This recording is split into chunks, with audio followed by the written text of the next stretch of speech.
Pelet, pemikat paling mistis, kisah nyata kutukan cinta yang berakhir mengerikan. Koridor sunyi. Selamat datang di koridor sunyi. Tempat di mana setiap kisah bukan sekadar cerita, melainkan peringatan. Peringatan bagi siapapun yang masih menganggap dunia ini hanya dihuni oleh yang kasat mata. Malam ini, matikan lampu, rapatkan pintu, dan jangan dengarkan sendirian. Karena kisah yang akan kamu dengar adalah tentang pelet pemikat. Sebuah ilmu pengasihan terlarang yang konon mampu menundukkan hati siapapun tanpa perlawanan. Namun di balik daya tariknya tersimpan kutukan yang perlahan menggerogoti jiwa dan raga. Kisah ini bukan dongeng dan bukan pula rekaan. Beberapa nama sengaja disamarkan demi keselamatan orang-orang yang masih hidup. Semua bermula dari seorang pemuda bernama Arman. Ia tinggal di sebuah desa sunyi di Jawa Timur. Arman dikenal pendiam, pemalu, dan selalu menundukkan kepala ketika berbicara. Hidupnya sederhana dan nyaris tak pernah diperhatikan. Namun di dalam hatinya tumbuh perasaan terlarang pada seorang gadis bernama Rani. Rani cantik, ramah, dan menjadi bunga desa. Sayangnya, Rani telah memiliki kekasih, seorang pria kaya dari kota, berpenampilan rapi, dan disukai keluarga Rani. Sejak saat itu, hati Arman dipenuhi iri dan putus asa. Setiap malam, ia sulit tidur. Setiap hari bayangan Rani terus menghantuinya. Hingga suatu malam, ia mendengar bisikan tentang seorang dukun tua bernama Ki Joyo. Seorang dukun yang terkenal dengan ilmu pelet pemikat paling kuat dan paling ditakuti. Dalam keputusasaan, Arman mendatangi rumah Ki Joyo yang terletak di pinggir hutan. Rumah itu gelap, lembab, dan berbau tanah basah. Ki Joyo menatap Arman lama, lalu memperingatkan bahwa pelet bukan sekadar doa, melainkan ikatan gaib yang memaksa kehendak manusia, dan setiap ikatan selalu menuntut tumbal.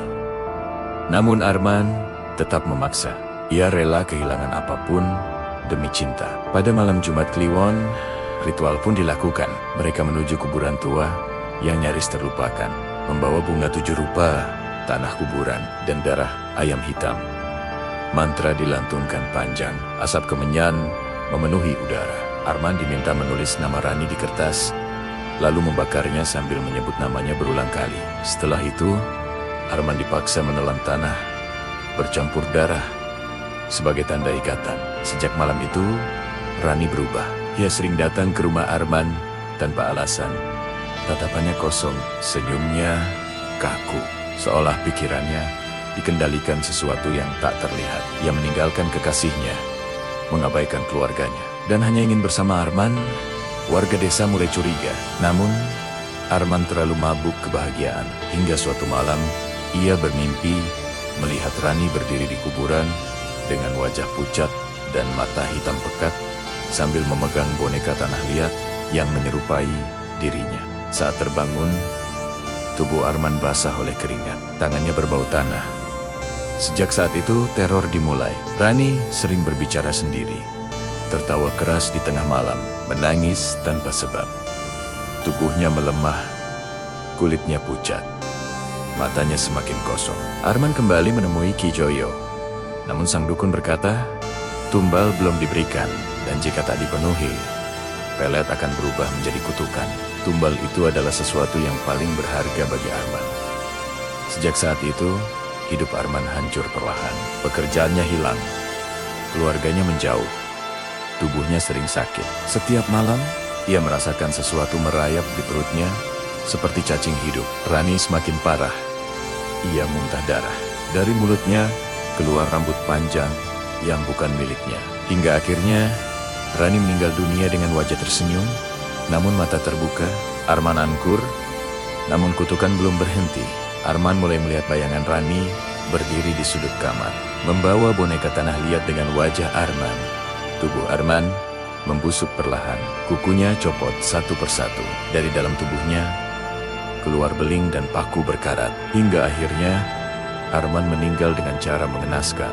Warga desa percaya pelet pemikat itu telah berubah menjadi kutukan cinta yang menagih tumbal tanpa henti. Hingga kini setiap orang yang mencoba pelet di desa itu selalu berakhir tragis. Ada jangkila, ada yang sakit misterius, ada pula yang mati perlahan. Kisah ini menjadi pengingat bahwa cinta yang dipaksa tidak pernah membawa kebahagiaan. Ia hanya meninggalkan penderitaan. Koridor Sunyi malam ini mengingatkanmu, jangan pernah bermain dengan pelet pemikat. Karena ketika cinta dirampas, kutukan akan datang menagih. Dan mungkin saja nama berikutnya adalah namamu. Cerita ini tidak berhenti pada kematian Arman dan Rani.